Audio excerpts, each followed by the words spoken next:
Hello मित्रों, केम छो? मजा में? तबियत पाणी लीला लेर? तो आपणे आपणा कोर्स में लीला लेर करीए।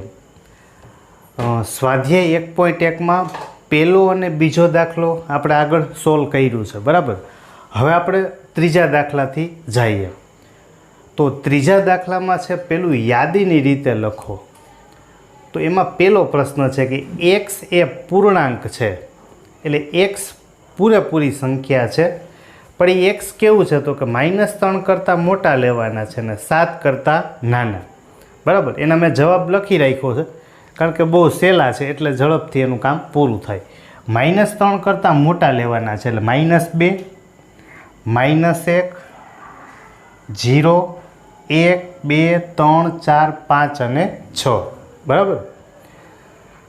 એટલે -2 થી ક્યાં સુધી આવશે? 6 સુધી પૂર્ણાંક। x એ 6 કરતાં નાની પ્રાકૃતિક સંખ્યા છે। 6 કરતાં નાની લઈ એટલે કેટલા આવે? 1 થી 5, પણ એ પ્રાકૃતિક સંખ્યા છે, બરાબર। પછી ત્રીજું, x એ જેના અંકોનો સરવાળો 8 હોય એવી 2 અંકોની સંખ્યા છે।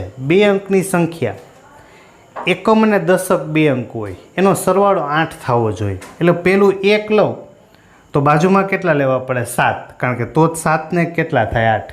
હવે પેલો અંક એક એક વધારતું જવાનું અને બીજો અંક એક એક ઘટાડતા જાવ। 17 છે, બરાબર। એક ઘટાડો એક વધારો એટલે 26, આમાં 26, પછી 35, એટલે 1, 2, 3, 4, 5, 6 ને 7, बराबर। 8 तो लेवाय नहीं, तो हवे बधा 1 થી 7 पाछा ऊंधेथी लखी नाखो, एमां तो आपणे होशियार होय। पछी चौथुं, एक्स ए 60 नो धन अवयव होय तेवी अविभाज्य संख्या छे। हवे 60 नो धन अवयव, हवे आपणे 60 ना भाग पाडीए, बराबर। तो 60 ना भाग पाडीए आपणे आम, तो 2 गुणाकारमां 30, 2 गुणाकारमां 15, 3, 5 અને 5, 1, આમ થાય। આના આપણે ભાગ પાડ્યા। આમાંથી અવિભાજ્ય સંખ્યા લેવાની, તો 2 અવિભાજ્ય છે। અવિભાજ્ય એટલે તમે જાણો છો કે જે સંખ્યાના ભાગ પડે નહીં। તો આ 2 એ પણ એક વખત જ લખાય। 3 અને 5, તો 2, 3 અને 5 આ બધી કેવી સંખ્યા છે? અવિભાજ્ય, બરાબર। એનાથી આગળ ई बराबर ट्रिगोनोमेट्री शब्दना मूळाक्षरों गण। तो आपणे ई बराबर काउंस में लखता जाए, धनुष काउंस में T, R, I, G, O, N, O आवी गयुं, बीजी वखत लेवाय नहीं। पछी M, E, T आवी गयुं छे, R आवी गयुं छे अने Y, बराबर। बधा ज अक्षर एक एक वखत लखवाना। एना पछी छे छठुं, एफ बराबर बेटर शब्दना मूळाक्षरों गण। तो एने आपणे लखशुं गणमां, तो बी, ई, टी, टी आवी गयुं छे, ई आवी गयुं छे, आर, बराबर। एना पछी चौथो दाखलो लईए। एमां एम कीधुं छे गुणधर्मनी रीते लखो। એટલે હવે યાદીની રીતે આપી દીધેલું હશે, એને આપણે ગુણધર્મમાં ફેરવશું। આમાં કેમ? ગુણધર્મમાં આપ્યું હતું, યાદીમાં આપણે એના જવાબ લખ્યા। હવે ગુણધર્મમાં પહેલો દાખલો છે કે એ બરાબર 3, 6, 9 અને 12। તો આપણે એટલું જોવાનું છે કે આ કેવી સંખ્યાઓ છે અથવા ગુણધર્મ કેવો લખી શકાય। તો કે 3 × 1 = 3, 3, 2, 6, 3, 3, 9 ને 3, 4, 12। तो 3 ना पहला 4 पद आव्या, बराबर। तो આપણે આનો જવાબ લખીએ તો a બરાબર x કે જ્યાં x, બરાબર। અથવા આપણે એને સચ ધેટ એવું પણ બોલી શકીએ। x કે જ્યાં x એ 3 ના પ્રથમ 4 અવયવી, अवयवी हो, जो अवयव नहीं, एक्स ई 3 ना पहला 4 अवयवी है। 3 × 1 = 3, 3, 2, 6, 3, 3, 9, 3, 4, 12। બરાબર, આવી રીતે લખાય. તમે બીજી રીતે લખવું એટલે આમાં તમે તમારી રીતે ઘણી બધી રીતે બનાવી શકો. દાખલા તરીકે તમે બીજી આમી બનાવી શકો કે એક્સ કે જ્યાં એક્સ બરાબર 3n છે, ગુણાકારમાં છે એને મેં શું કહી દીધું n, જ્યાં nની કિંમત છે, nની કિંમત એ આપણે કેટલી લેવાની છે તો કે 1 થી 4, 1 થી 4, 1 2 3 અને 4.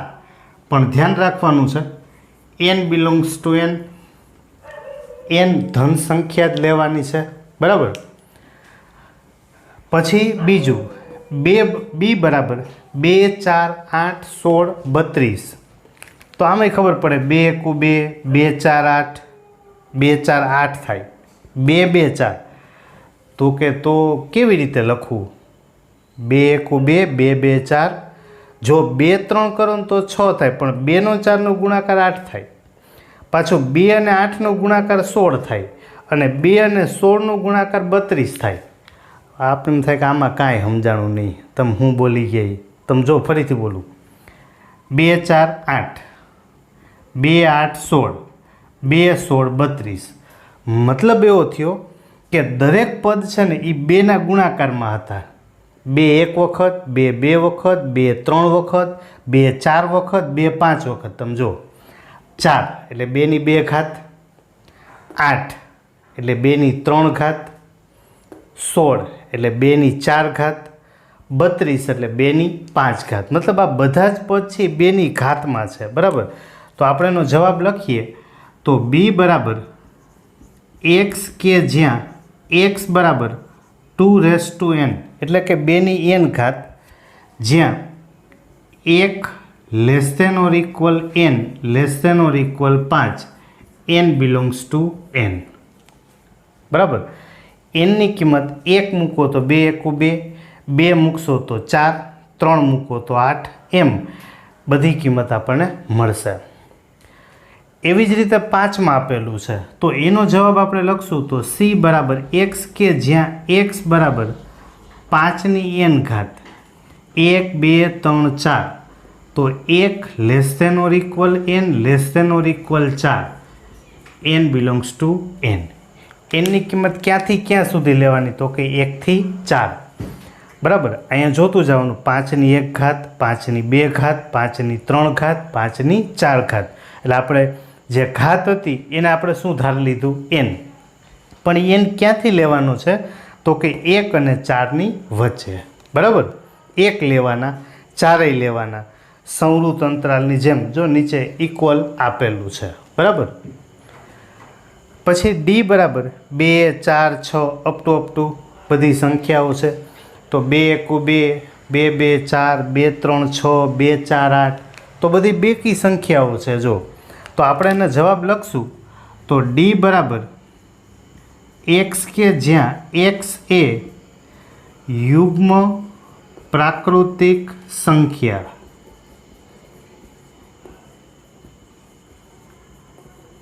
બરાબર. યુગ્મ પ્રાકૃતિક સંખ્યા, યુગ્મ એટલે બેકી, પ્રાકૃતિક એટલે બધી કેવી સંખ્યા? ધન. પછી 1 4 9 એમ કરતાં કરતાં ક્યાં સુધી છે? 100.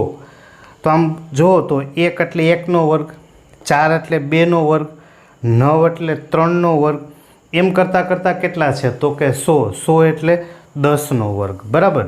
તો આને આપણે લખશું e બરાબર x કે જ્યાં x એ પૂર્ણ વર્ગ સંખ્યા, પણ બધી પૂર્ણ વર્ગ નથી, 10 સુધી જ છે. તો આપણે લખી શકીએ કે અને જે x છે, બરાબર. તો અહીંયા તમે ભેગું જ લખી શકો કે x એ અહીંયા ભેગું જ લખી નાખો પ્રથમ 10 પૂર્ણ વર્ગ સંખ્યા, બરાબર.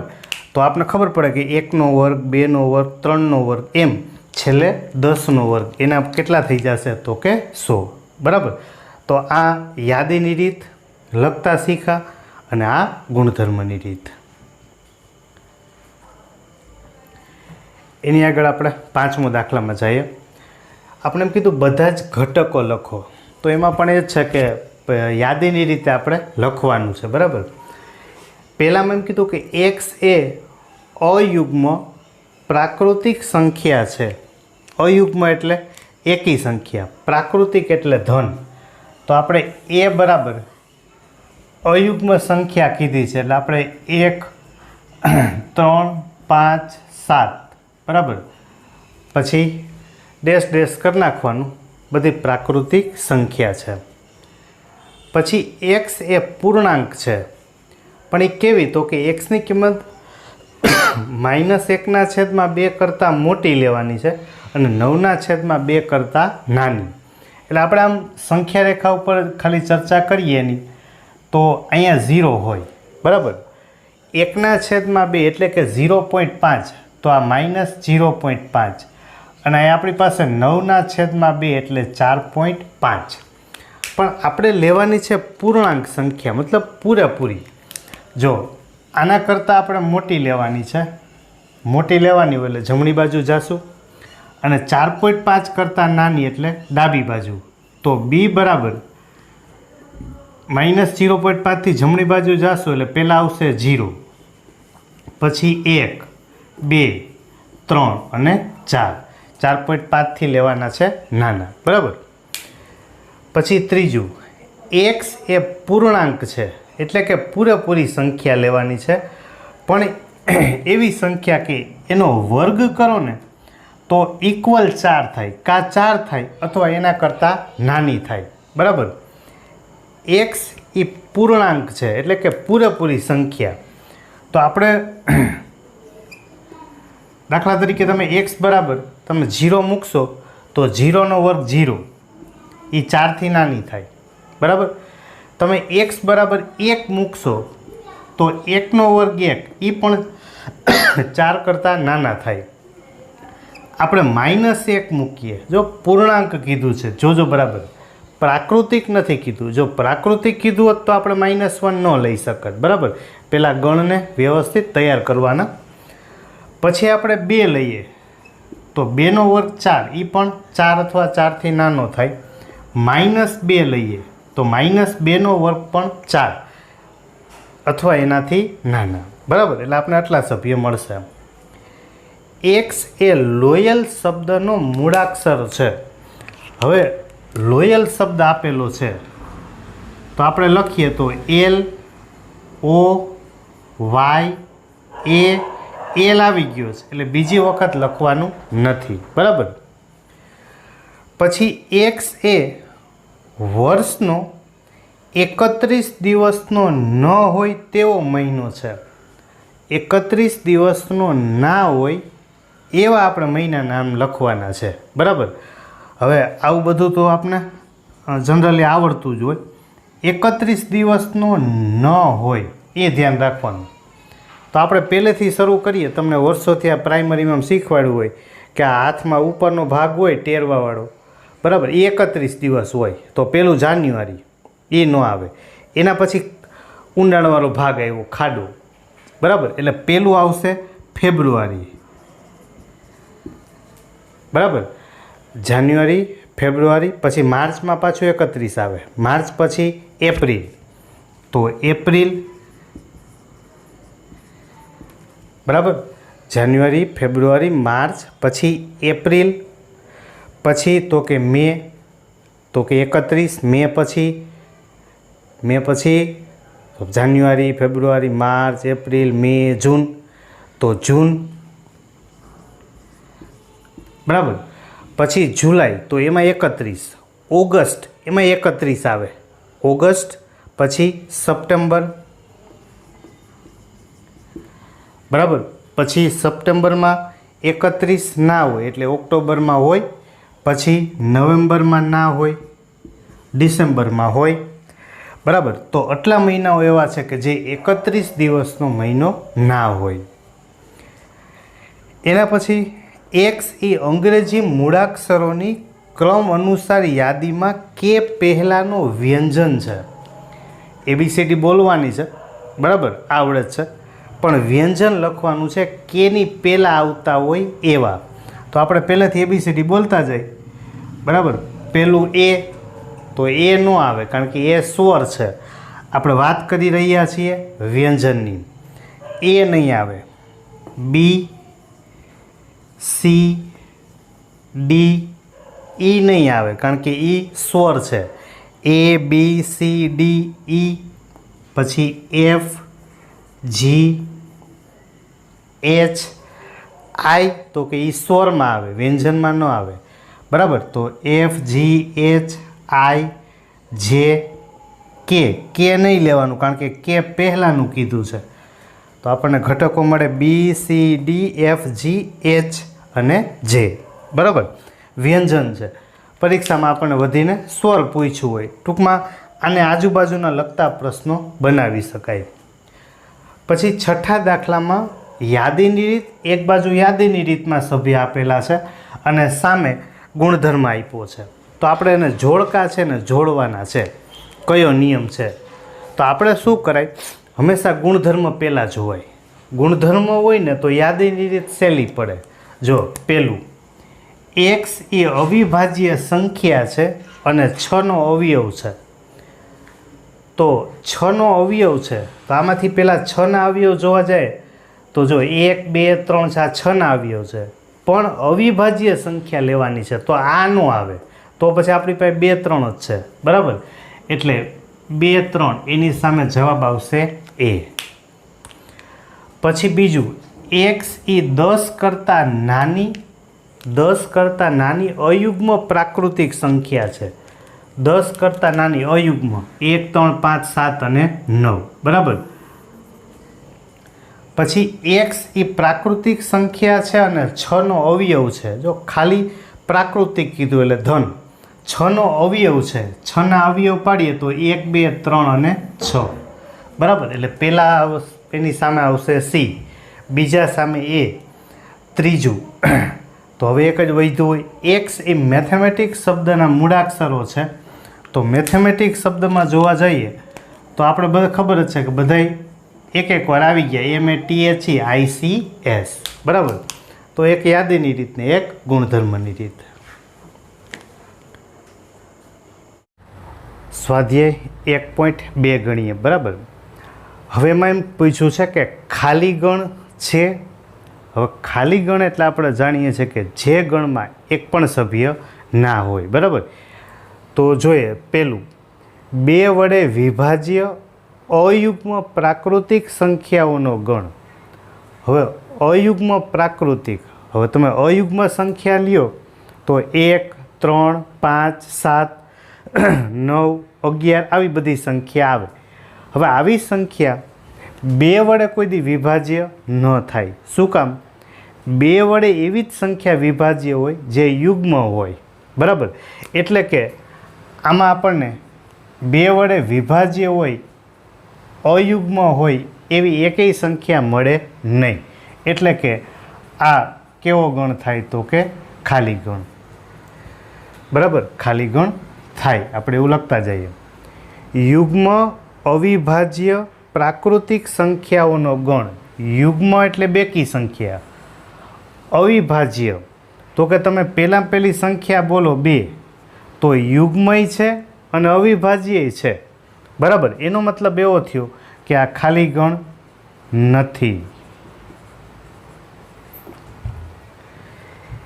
એના પછી એક્સ એ પ્રાકૃતિક સંખ્યા છે પણ એ એક્સની એ 5 કરતાં નાના અને 7 કરતાં મોટા. હવે એ આપણે કેમ ભેગું કરવું? તમે આમ સંખ્યા રેખા ઉપર જોવા જાઓ તો આ 5 અને 7. બરાબર. 5 કરતાં નાના, 5 કરતાં નાના એટલે આપણે આ પ્રમાણે જોવા જઈએ. બરાબર. તો 5 નથી લેવાના. તો 5 કરતાં નાના એટલે ડાબી બાજુ, 7 કરતાં મોટા એટલે જમણી બાજુ. તો આપણને એક પણ સભ્ય મળતા નથી. બરાબર. એટલે કે ખાલી ગણ થાય. આમાં બેયનું 5 કરતાં નાના લ્યો તો 1, 2, 3, 4 થાય અને 7 કરતાં મોટા લ્યો 7 કરતાં મોટા લ્યો તો 7, 8, 9, 10 થાય. બરાબર. તો આમાંથી એક પણ સભ્ય મળે નહીં. એટલે કેવો ગણ થશે? ખાલી ગણ. વાય એ 2 સમાંતર રેખાઓનું સામાન્ય બિંદુ છે.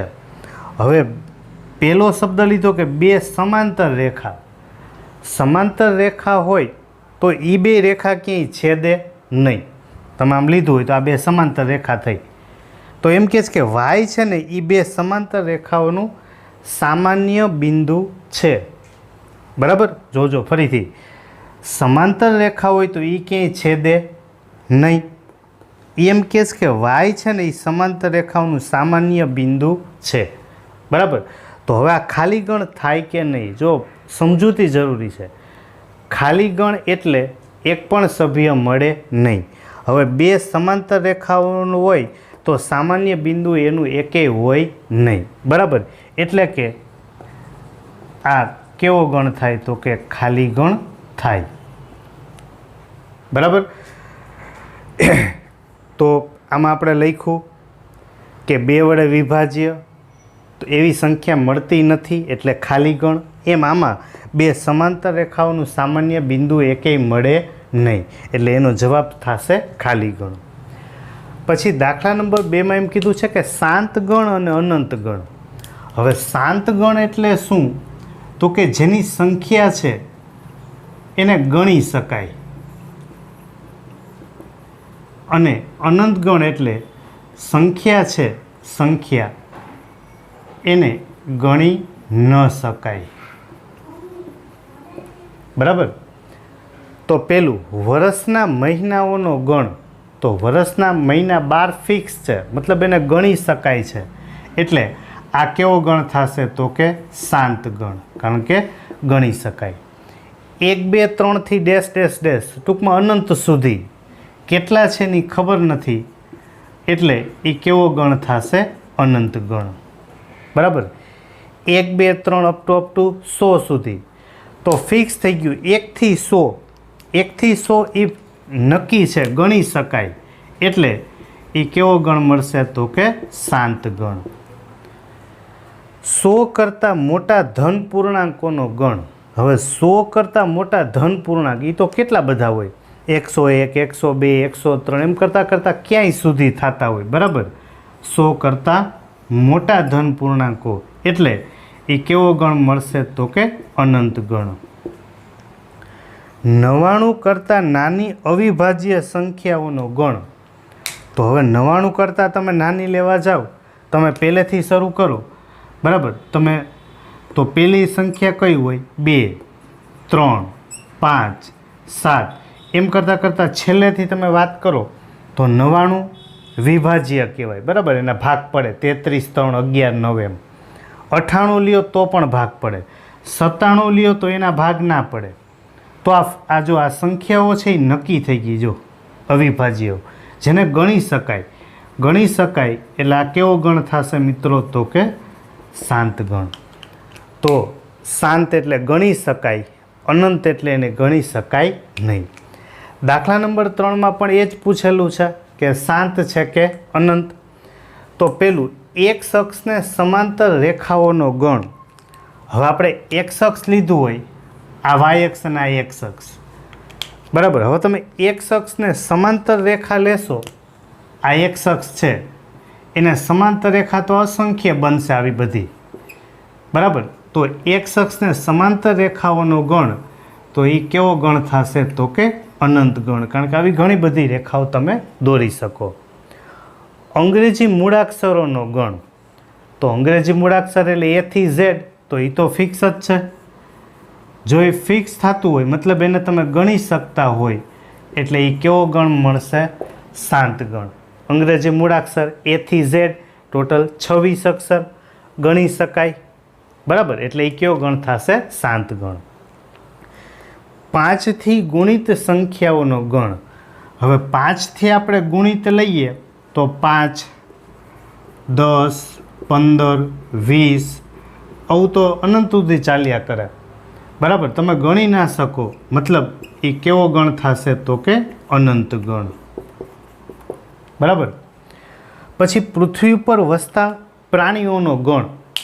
તો જેટલા પ્રાણીઓ હશે તો એ એક નિશ્ચિત હશે, એની સંખ્યા છે એ ઘણી બધી મોટી હશે. બરાબર, પણ હશે તો નક્કી જ. તો એ કેવો ગણ થશે તો કે શાંત ગણ.